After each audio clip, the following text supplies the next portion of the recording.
Welcome to EduDay Back to School 2024. How can AI improve teacher productivity? AI is definitely the buzzword for the 23, and I think it will continue in 2024 because when you see some of the stuff that Andrew's going to show you, AI is just infused throughout our whole M365 offering. And obviously we have got our own generative AI tool now called Copilot. So if you're confused and you're like, oh my God, what's Copilot? It was called Bing Chat for a while, which was the consumer version. Now it's called and then it moved to be calling Bing Chat Enterprise, which was an extra level. Well, actually, it still exists. It still existed as Bing Chat, but then it was an extra level of security with the enterprise bit where you could sign in with your work and school account, but I'll take you through that. And now they've changed the name again, just like Microsoft loved to do, to Copilot. But Copilot is pretty much all of our generative AI, and you can get Copilot for the web, which is what we're going to focus on today because it's pretty much readily available to everybody. If you don't have it today when I'm playing around or you've never used it, then you need to contact your IT department to see if it's enabled or not. Should be on by default, but if you're part of a big department or a system, there may be a reason why they haven't actually turned it on yet, but hopefully it's there for you because it's definitely an added layer of security as opposed to using some of the other platforms like ChatGPT out there. Use that if you want to, but this is a really good one when I show you. And also it's available within M365 now as a paid offering as well. So I'm not really going to do too much of that, but if you're keen to check it out, then there's some nice little sizzle videos, and it just basically means that you'll be able to use generative AI and get it to do it straight into Word sort of thing. More than that, but straight into Word as opposed to having to do it out on the web and then copy it across or download it. So I'm just going to share in screen share instead of PowerPoint Live so that I can go out to live demos if I need to. And let's get started. Now, I have that's coming through okay, Andrew? Yeah, it looks great. Yeah. So how can AI improve teacher productivity? Great question. Something that we all know and would love to be doing on a day-to-day basis. So what we're going to be covering today is a quick overview of artificial intelligence. We're going to have a bit of Copilot practice, and if you want to, you can follow along. If not, then you can just watch my demos that I'm doing on screen. It's completely up to you. But if you do have the capacity to follow on, it's always good to do that. And then we're going to be, sorry, I was just turning my timer on. So we're going to have a look at some of the generative AI resources that are available to you as well. So obviously there is the AI framework that has been worked on collaboratively by a lot of the school departments and systems across Australia that is available. And Andrew, I would love you to stick a link to that in the Q&A if you can, please. But Microsoft have developed some of their own resources that we can share with you as well.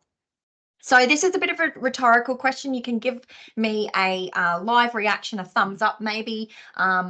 Are you using generative AI tools at the moment? So give me your live reaction. Are you using any generative AI tools at the moment? If you're not, don't do anything at all, but some people are raising their hands, which is great. Fantastic. So if you're not, this is just going to blow your mind. But if you are, there might be some tips and tricks that you pick up from this session as well.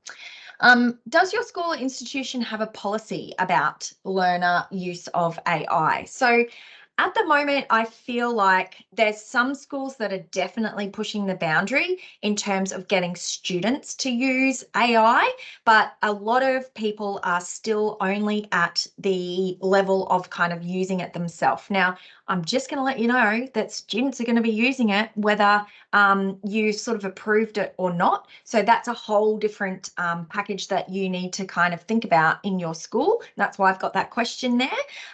But we're going to be focusing on teacher use today.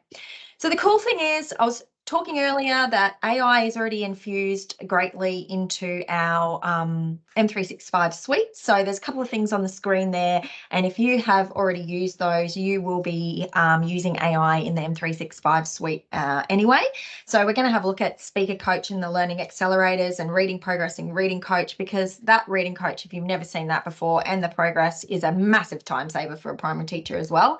But all of this stuff already exists and we've been using it, okay? But what's happening now is that AI in the world around us has exploded. You know that we've got all of these things, some of these double up in terms of what's happening, you know, in our Microsoft products as well. But wherever you go, there's AI happening, okay? You can't escape it. So we need to be embracing it and also helping our students to learn about it as well.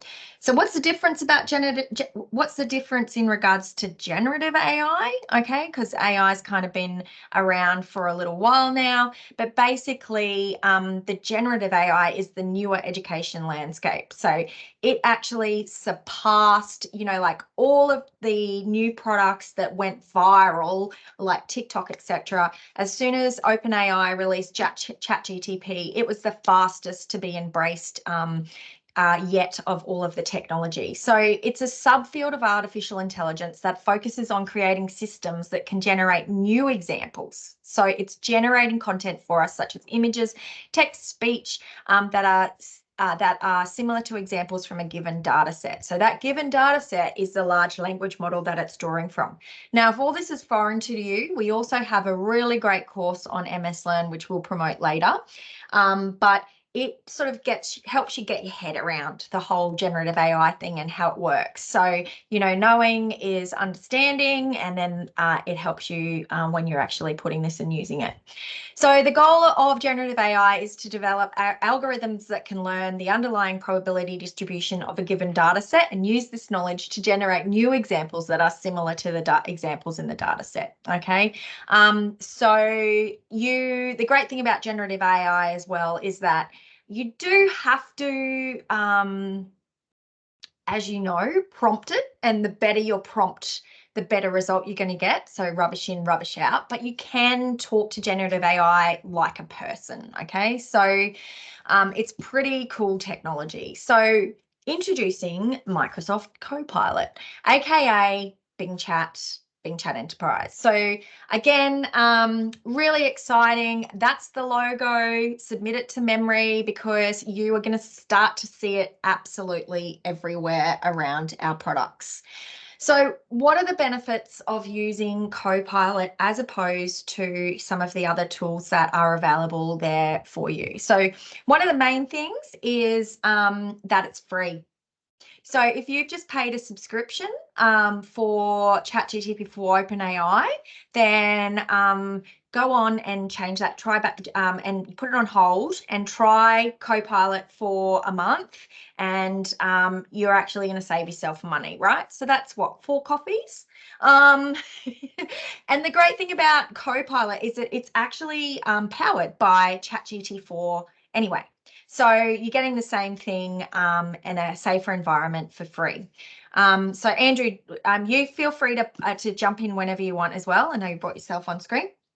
The other added protection for you is that you can actually sign in. So you can get Copilot for personal accounts, and you can sign in with your Microsoft personal account. But we now have a Copilot with commercial data protection, which means you can actually sign in with your school or work account. And that means that Microsoft doesn't see any of your data. None of your prompts and responses are saved. And basically, I like to say it downloads from the large language model to give you all the results and the cool stuff, but it doesn't use what we're putting into it to train the large language model. So, you know, it's just that I think everybody is sensible enough to know that we shouldn't be putting student data or anything sort of personal in there. But if somebody accidentally did do that, and they're using Copilot and they're signed in, it's not going to share that data and create hallucinations or anything up in the large language model. So it's an added level of safety, which is really Great. So it can do exactly what all of the other generative AI can do. So we can do search results from across the web. It can provide links to content sources, and I love that about it. It references everything for you. It summarizes responses to prompt-specific questions and needs, and it can also be really creative as well. So we've got some MIE fellows out there who are doing awesome stuff with the creative side of things as well. So the great thing is that you can continue just like you would to develop your prompts, and you can ask it questions. So if it spits something out for you, then you can refine that by asking questions as well. And it's also got some really cool little built-in things. So I'm actually not going to go out to the web. Actually, I will do that, and then I'll show you some prompting stuff. So I will do a demo, but if you've never visited Copilot before, you can find it at copilot.microsoft.com. And I will just pop out now to my screen here.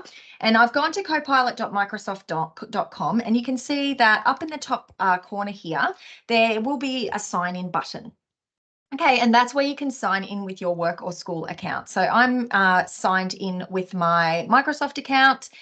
You can just use your M365 account to sign in there, or you can switch to your personal account as well. Okay, so once you are in here, you are protected, and it will not upload any of those things. So you can access it in full view at copilot.microsoft.com or in Edge. And this is the beauty of it, that it's just here all the time. If you're using Edge as your default browser, up in the top right-hand corner here, you'll see a blue stylized Copilot, not the rainbow one. But if we click on that, we can see Copilot down the side of whatever browser whatever window we're browsing on.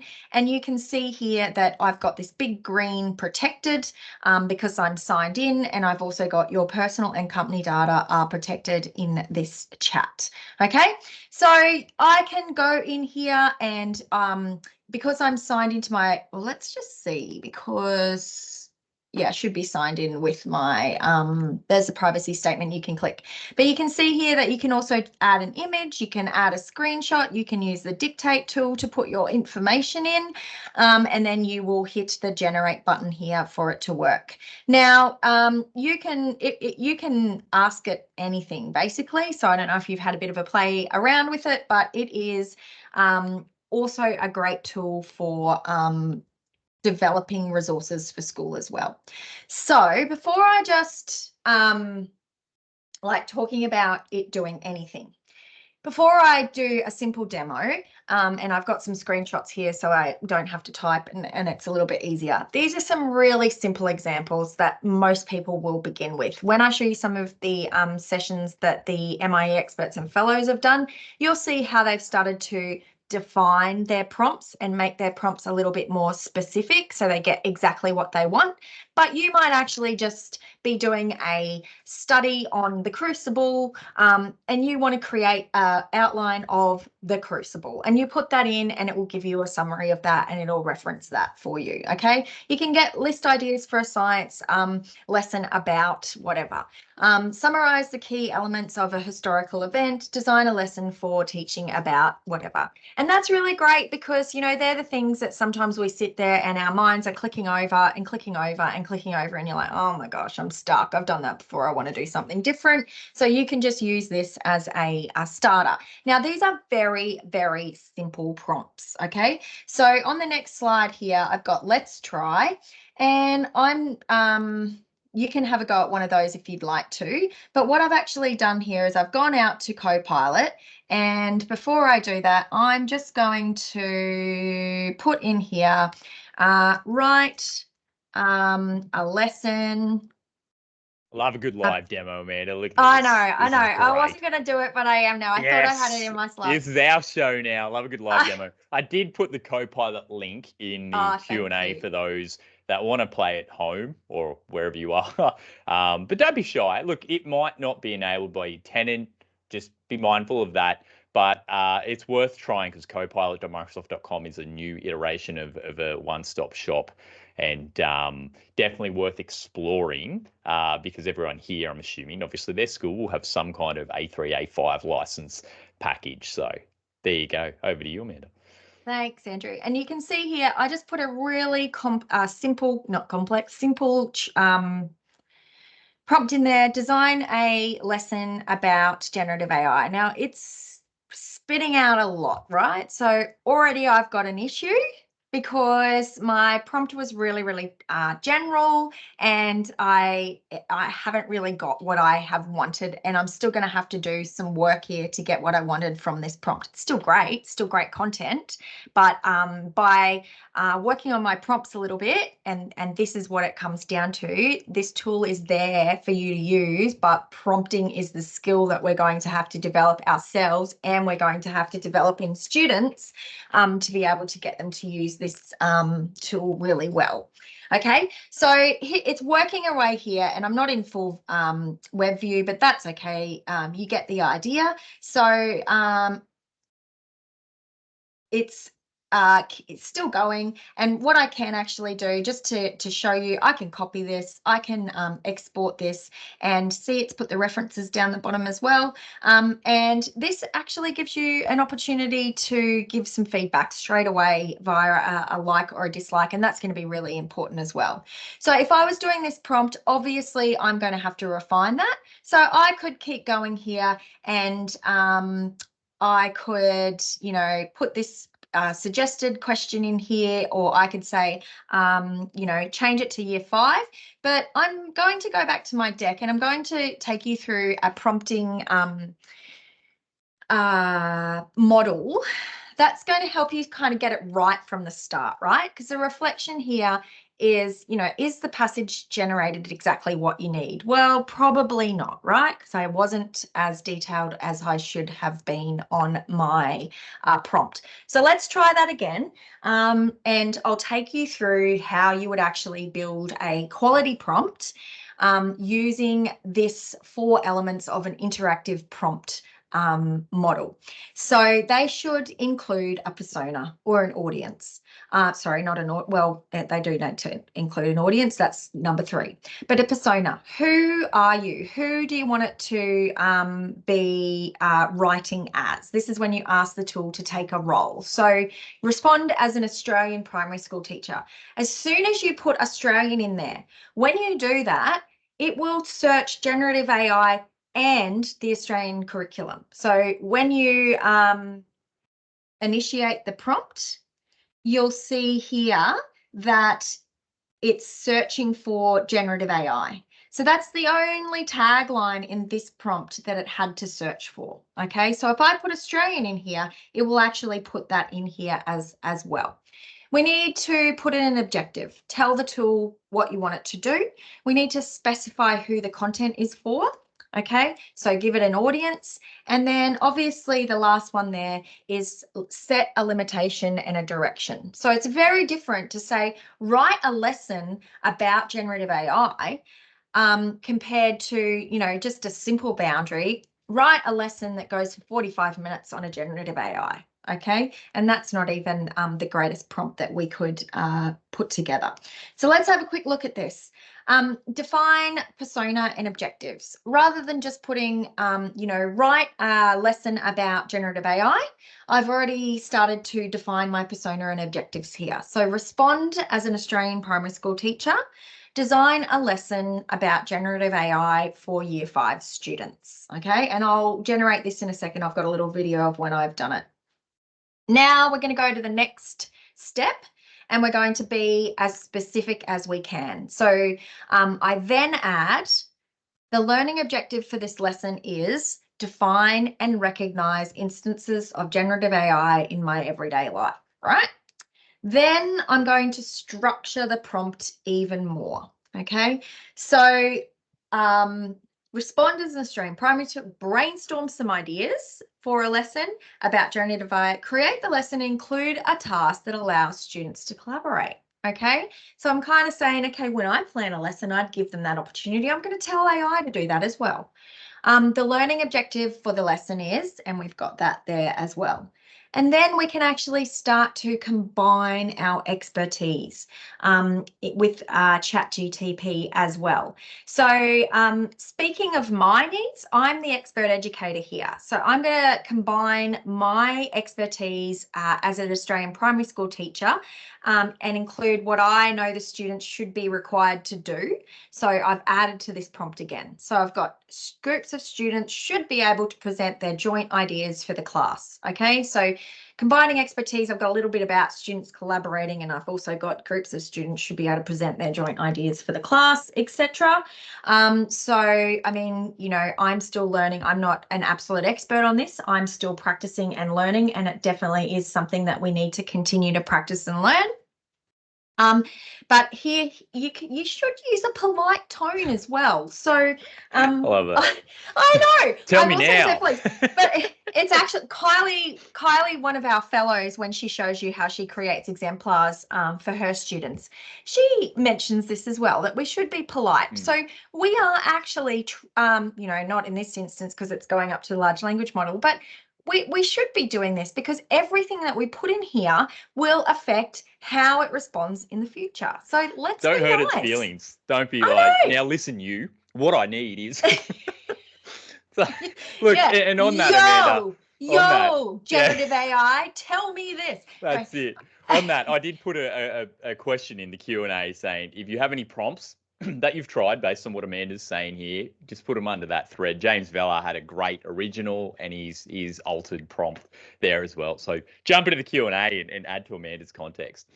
Yes, please. That would be awesome because it's all about sharing and us sort of knowing how this works. And that's why we're hearing from our MIE experts in a second. And I'm just kind of taking you through the basics now.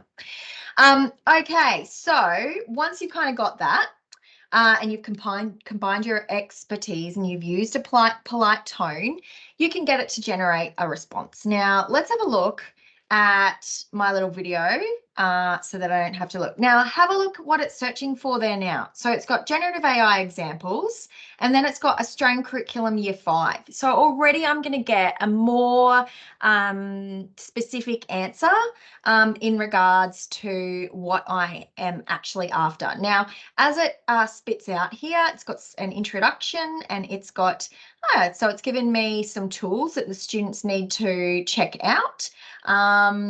And then, oh, look, it's got my activity for collaboration. So divide the students into small groups. We're going to give each group a different topic. So it's actually really funny. I think even with prompting, teachers have evolved already since it first came out, because I used to see comments on some groups that I'm part of going, our lessons are really boring. I've always had to like fix them up anyway. And I think it's just because we didn't realize we've got to be specific and ask generative AI to include elements of good pedagogy in there as well. So, you know, you might say, I'm focusing on the general capability of this today, you know, whatever, and you can actually get it to do that. So it's obviously referenced a couple of sites there for me as well. So I've got those there, and then it's generating away. So you do have to have a little bit of patience as well because it is working. But you know what?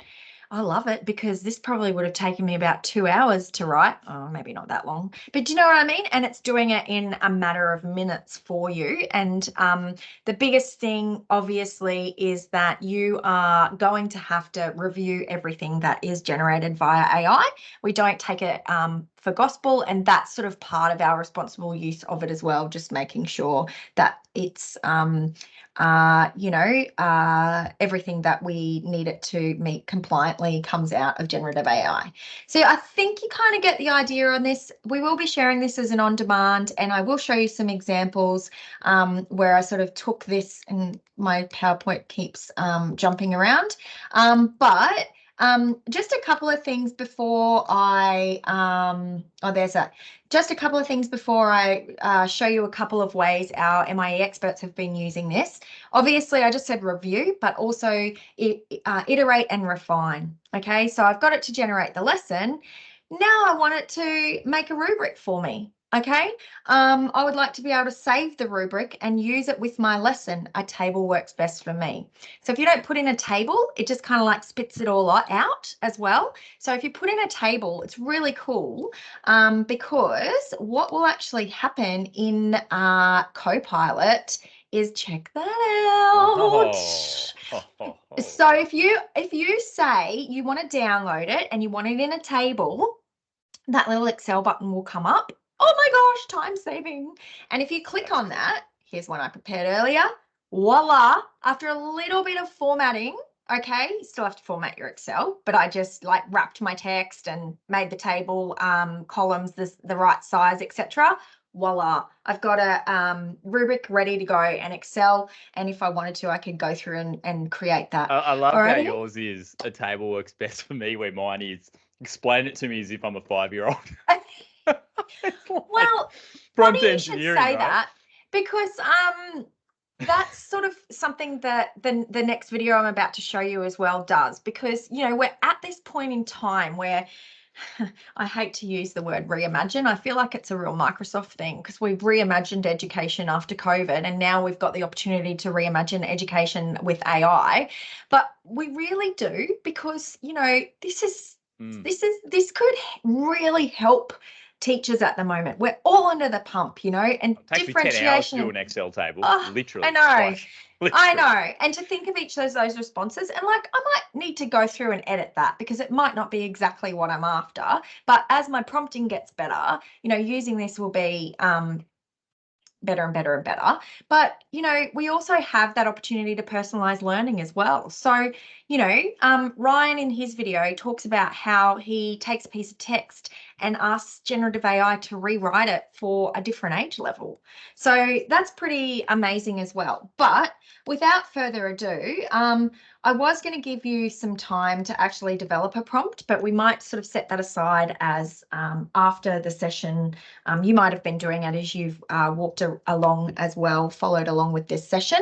But I'm going to go out to one of the videos in a minute. And this is a great just summary, I guess, of opportunities for educators. So you can see that I've already done a little bit in there in terms of a rubric creation, lesson planning, resource creation, but there's so much more that you can actually do. And we do have Kylie, who is going to talk to us in a video shortly about how she uses it to create exemplars and model answers.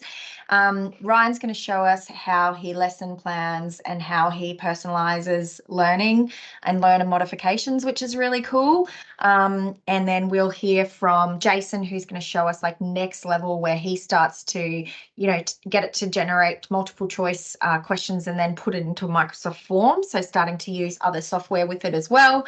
And last but not least, we're going to do some image generation at the end as well. So I am just going to play Ryan's video now, obviously, but let me jump out to that. And this is quite a simple example. Seriously. Okay, so I'm going to stop sharing quickly.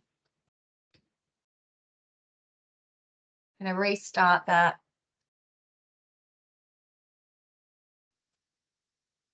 EduDay, I thought I might share what we've been doing. We hear that. The Can I first thing just I get a want to live do is reaction that we how can we hear actually that, come at using it please? to give us ideas about assessment.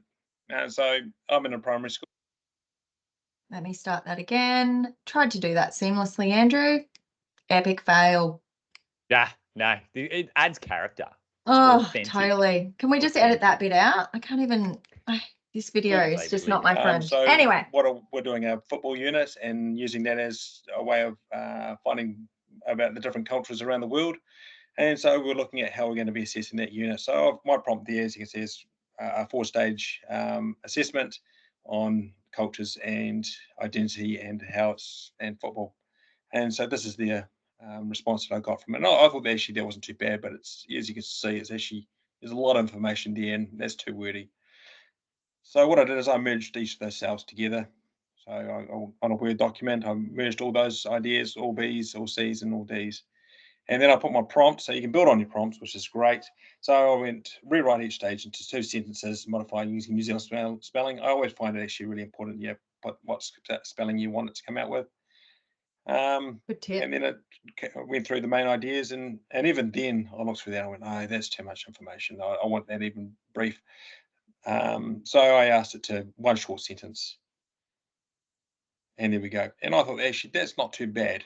That's got the stage 1 to stage 4, gave us a great starting point for us to build off. Then my prompt was, like, you can capitalize the important words or make them in bold. And it does that for you as well. So all I had to do was copy and paste it onto our working document, and it gave us a great starting point as part of our assessment. The other thing that I wanted to talk about, which is actually looking at information that you have. The cool thing is you're able to get information, like, for example, if you're doing planets like Jupiter, and you've got a great information on Wikipedia. Wikipedia is great for information, but some of the even I struggle to understand it sometimes. So rewrite this so a 7-year-old can understand using New Zealand spelling. So I put down all the information there, quite complex, and then all of a sudden, look at that, like, kids can actually now understand some of the main concepts about the origins of Jupiter, or any information you find from the website. You can get an immersive reader to read it out to the students as well. So it's really quite cool. I thought it might be a bit brief, so I kind of asked it, I'll add more information to make it a bit more interesting, and you can build on that as well, or you use different prompts and build or edit how you want it to go. And that's the good thing about it. So that's how I've been using Bing AI. I think it's a wonderful resource. Yeah, go and have a play.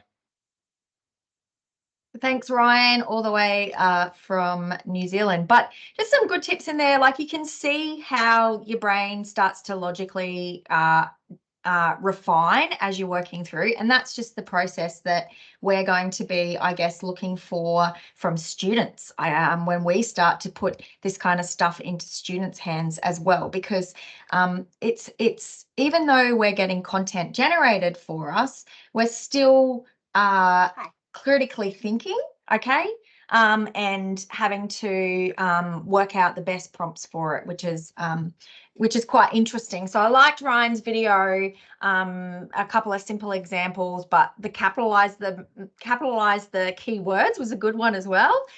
So just, you know, always getting ideas from other people to be able to continue to refine our use of generative AI. Yeah, I had the opportunities for students there as well. So just because off Ryan's, I wanted to show you that, you know, students are going to have to learn this prompting as well, so that they can get the best out of support, asking generative AI for support, researching concepts, you know, ideation, and all of the things that will be possible for them to do as well. So again, we are focusing on teachers. So I'm actually going to play another session now, and we're going to hear from Jason Lane. He'll introduce himself, and he's going to talk to us about how he's been using generative AI as well. Amanda, just while you're doing that, hi everyone. Just while you're doing that, I did see one person said they couldn't see the video as it was playing. So maybe if that's the case, please let us know before we play 4 minutes of a video. It might just be one user, but if you are seeing the video, you know, the reactions, the love hearts, let us know. We'll just play it as is. If it is an isolated situation, we'll share it with you after the fact. Maybe you can listen. And I think Jason is on the call today. So thanks for joining us, Jason. But we're doing this but it looks like most people can see it and hear it at this point. I'll just watch the Q&A. Yeah. Cool. Thanks. Jason Lane, and I'm an MIE fellow from Villanova College in Coorparoo, Brisbane. I need to turn that up. And I'm here in this video to show you how I've been using Bing Chat Enterprise to increase some teacher efficiency and to gain back some time in my school day. What I've done is I've developed a template that you can use for your own purposes. And this template allows you to enter some information about your subject area and a particular topic, and let Bing Chat. Uh-oh. Enterprise generate a full set of quiz questions. The questions that are generated can then be exported as a Word document and uploaded straight into Microsoft Forms. And that means you don't need to type in the questions and the response spaces. You don't even have to say which answers are correct. This prompt will do it all for you. So I hope you enjoy this video, and I hope it helps you start the year really effectively and efficiently. In this video, we're going to take a look at a great way that you can use Bing Chat or ChatGPT to generate quizzes that you can import immediately AKA into Copilot. Microsoft Forms. So what I'm doing here is I'm using a prompt template that I've come up with, and the most important part is the quiz restrictions that you see at the end. So what I'm going to do is to just run you through this process, and this involves a couple of window tabs and also a Word document. So what I've done here is I have entered this prompt, create a quiz on the following topic. You'll notice that I do use capitals here, and that just kind of helps the chatbot to identify where I'm using these key terms later in my prompt. So following topic, using my questions, add any of your own to make up the quiz restrictions. So the topic is 7 art sculpture, and the questions are based on elements of sculpture, stages of clay drawing, pinch pot technique, surface decoration, and clay firing.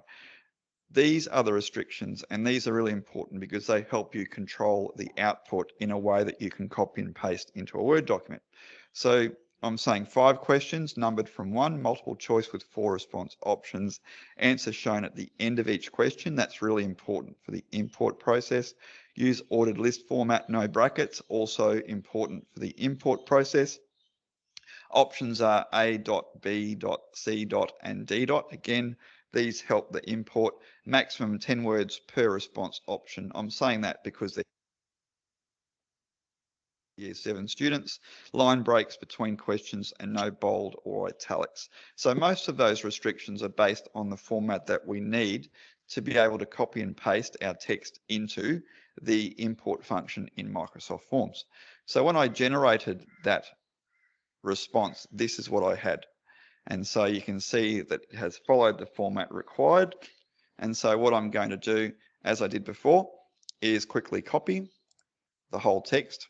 Whether you're using ChatGPT or Bing Chat, you'll always see in the top corner of the bubble a copy option. So we'll do that. And then I've gone into Microsoft Word and I've just created a new blank document here, and I'm pasting in the text. Now you can see this is how it comes in. What we want to do is to change the first line to the name of the quiz. So I'll call it 7 Art Sculpture Quiz. And all you need to do, if it looks like this, is go through to the answer response and just hit backspace once. And what that will do is take it out of that bullet listing. So I'll just go through backspace, backspace again, backspace, and this one here. And this is now the format that Microsoft Forms can work with using this new quick import function. So I'll go ahead and save this document. Done, and I'm now going to go into my Microsoft Forms, and this is the landing page for Microsoft Forms, as you can see. And if I go top right, you can see quick import. There are some import guidance instructions, and these have been followed to help me generate the format that's required. So I'll just click got it, and I'm now going to upload from my device, and here's the quiz that I've just saved. It asks whether it's a form or a quiz, and so this is a quiz because it has the answers provided. It's now going to convert this into a form. Job is done, and now we go into the start review process.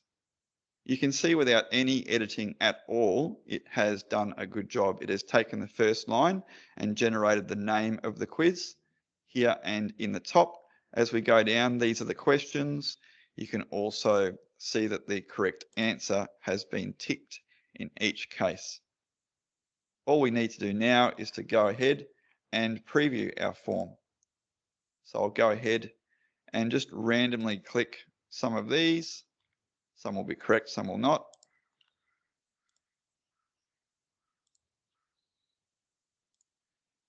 I'll hit submit.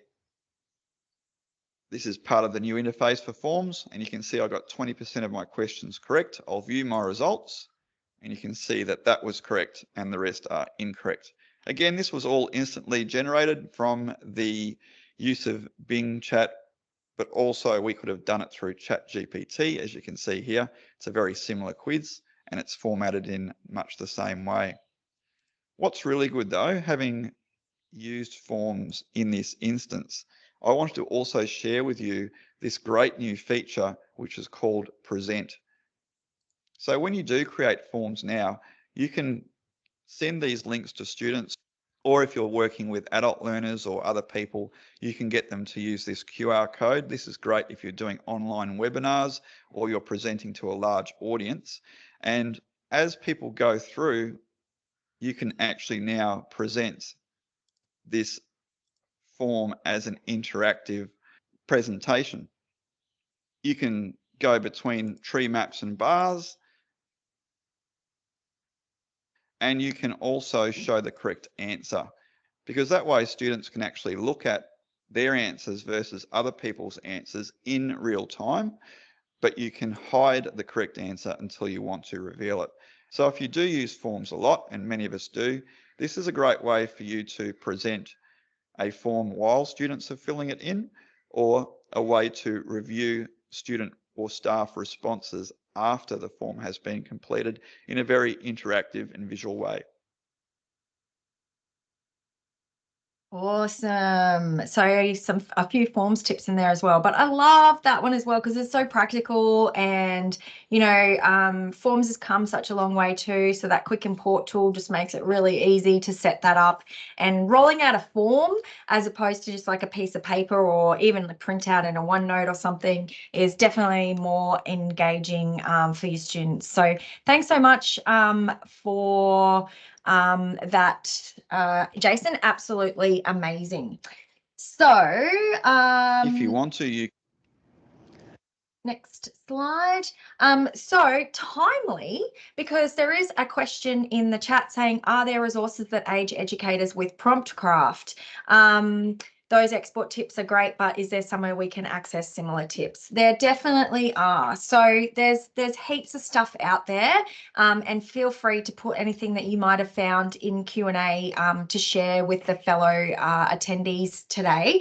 But these are the ones that Microsoft have developed. So we have a toolkit, an AI toolkit, right? So as well as that framework that I was talking about that's been developed nationally, this is some specific principles for AI in education. So you've got purpose, knowledge, compliance, balance, integrity, agency, and evaluation. Okay, so each principle includes questions to discuss and consider, and then obviously real world examples, and you can visit the sample guidance section for an example of the resource based on these principles. So you can grab that one, and we will be sharing these resources later as well. But the great thing about this as well is there is a classroom toolkit as well. And I know this isn't exactly what you asked in terms of teaching teachers how to prompt, but you can use this with teachers as well. So this one is a really great tool to be able to help teachers learn to prompt as well. And we also have some prompt kits on GitHub as well. So I will pop a link into those in a second as well. But whoever you're using this, whether it's teachers or students, obviously when we put it into the hands of students, it's going to take it to the next level. But there are some considerations that we need to be looking at. So guardian permissions, acceptance and unacceptable uses of generative AI models. Okay, so some schools I know are actually in their task sheet saying it's okay to use generative AI for this bit, but this bit can't you can't use generative AI, citation requirements when using generative AI as well, and, you know, some sort of academic honor policy in there as well, and then making sure that you're having a discussion about that across your school. So critical thinking is definitely involved, even as a teacher, but we need to point this out to students as well. So we have to question, we have to fact check, we have to read laterally, okay? Because the thing is too, is that, I don't know, the way I think about it is there's still an equity issue in regards to the access of technology. And so basically, if we think about who does have access to technology, and then that flows on to who is using generative AI the most, we need to really start reading it laterally to make sure that it's not biased, and asking it, you know, and that's where that persona comes in as well, so that we can make sure that we are asking it to present, you know, objective information and review that as well. So which of these are you most excited about in terms of generative AI? Maybe your head's just blown and you just don't even know, but there's 5 distinct, you know, opportunities there for us to have a play with in regards of generative AI. So in the Q&A, you can pop a question if a number in if you like. You know, are you looking forward to personalized learning? Are you looking forward to engaging learners, data analysis? So that's the thing with generative AI, the whole data analysis field gets blown out of proportion as well. And that's just a can of worms.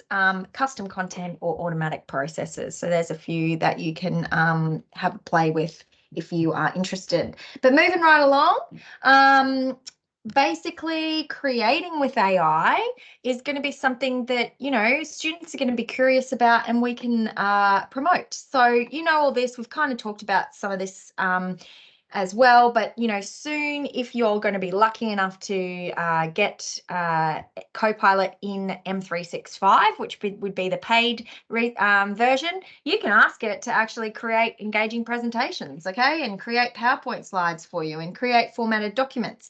But the thing that I wanted to demonstrate here, which is going to lead into our next fellow that we hear from, is that you can do this with your work or school account as well. But if you are in Copilot, you can see that you have different, and if I just come back up here, when you go to nope, let me close that and start again. Go to this one. When you are in Copilot, you will have different opportunities to different conversation styles for Copilot. So if we swap to more creative, it's actually pretty cool because it allows us to create images as well. Okay, so it's going to draw on a tool called Microsoft Designer, and you can go out to Designer and use that as well, or you can use Bing Image Creator with a personal account if you don't have access to this. I'm going to flick back into my slides and just take you through some screenshots of this one.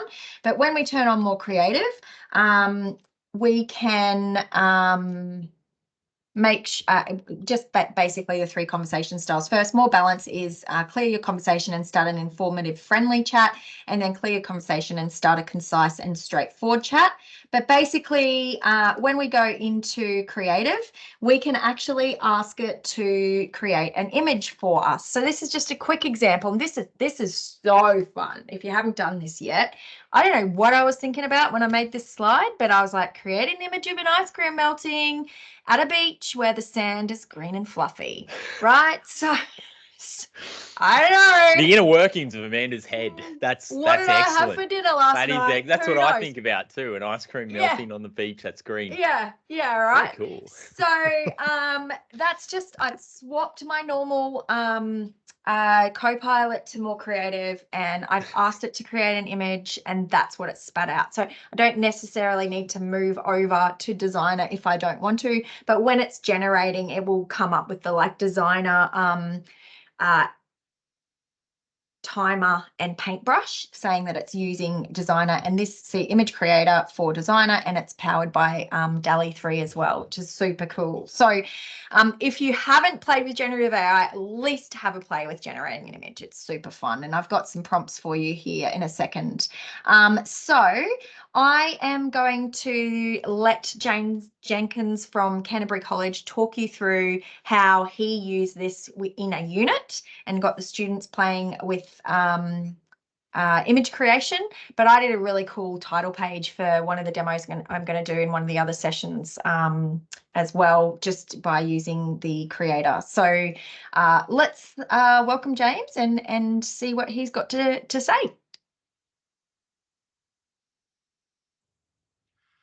Hello, my name is James Jenkins, and I'm the Head of Digital Transformation at Canterbury College in Queensland. I'm also a Microsoft Innovative Educator.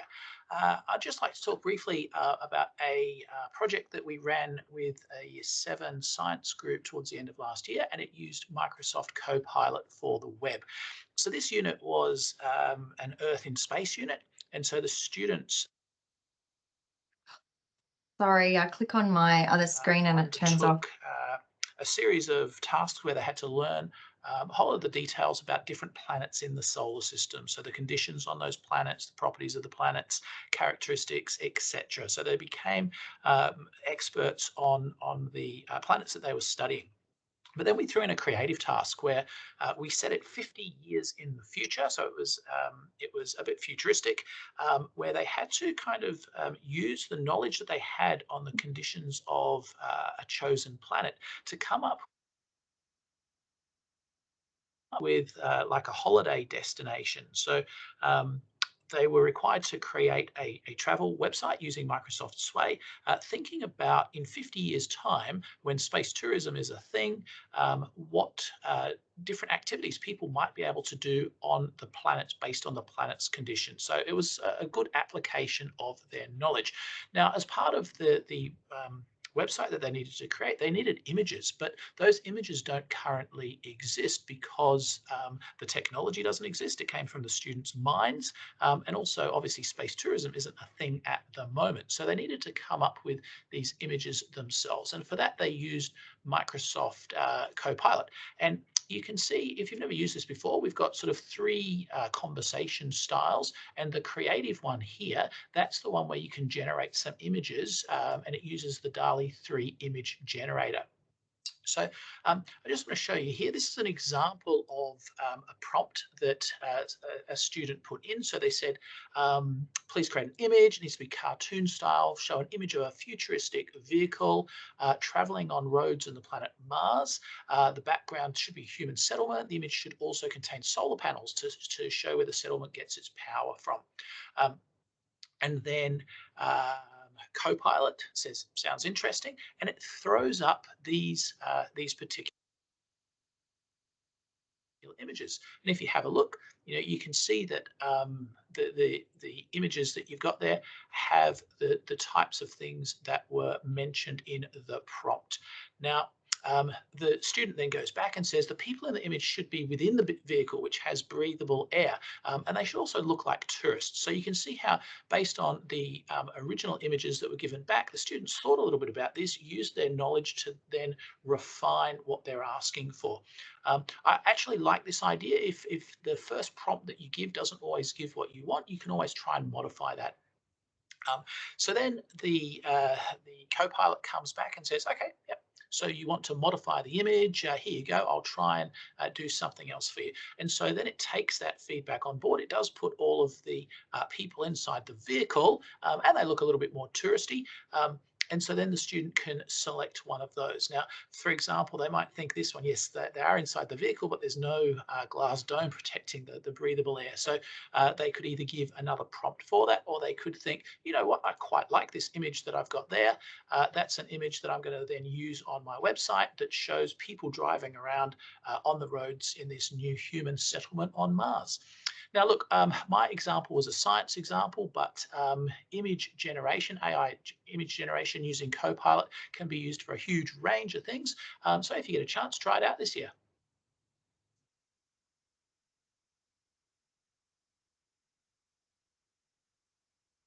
Oh, Hang on, Amanda.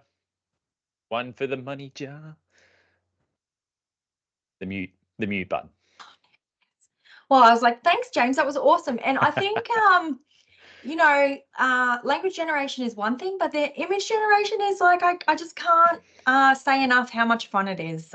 So again, to second James's comment there, if you haven't had a go and have a play, even if you want to create some cool title pages or something for some of the units, or on-demand writing. How cool would it be for on-demand writing as well? So anyway, some really, really cool examples there of how people are using generative AI in their classroom. So basically, I've got some instructions here on how to do it if you wanted to go out to designer.microsoft.com without being in Copilot as well.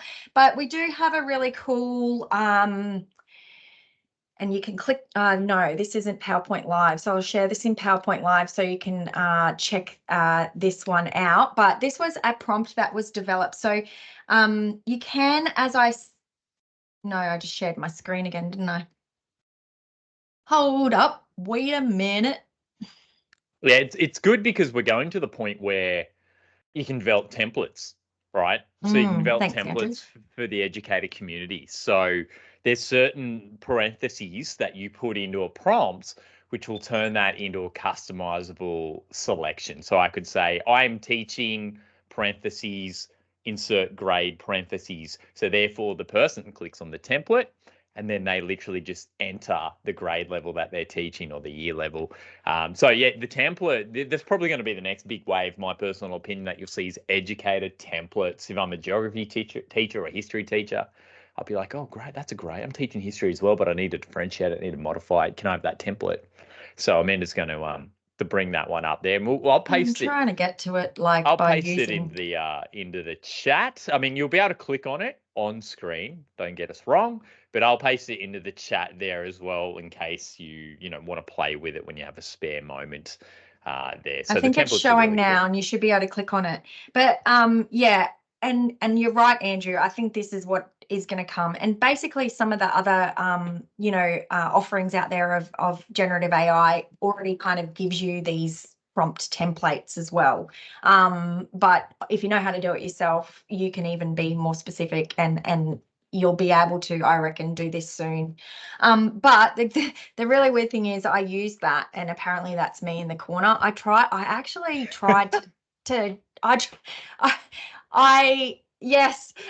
And Marissa says, which age group we're creating these? So that's a great question for James. So James is at a P to 12 school. So I'm not sure if James is on the call today, but James, if you could just let us know what grade it was for. I can't remember if you said in the video, but I'd probably say it was middle school, maybe. Yeah, but just talking about, the prompt, I actually tried to alter that prompt and put in words like my age and tried to make it look, because I look very young in that generated image there. It's so I'll take it. It doesn't look anything like me, but you can see there that if you want it to it's very flattering if you want it to be, just super cool. Anyways, we are just about done with our conversation on generative AI, and I hope that it's been beneficial to go through all of that and you have enjoyed hearing from our amazing MIE fellows in that session. But just to close out, if I can advance slide now. Have you no, there it is. I have actually put an achievement code for you into the on the screen at the moment. So if you are interested, you can head over to the Microsoft Learn Educator Center. But if you just give me 20 seconds, I will put in a direct link that if you click on it, it will take you exactly to the area that you need to enter in the code. So I have got this in my notes section and I'm just trying to find this now.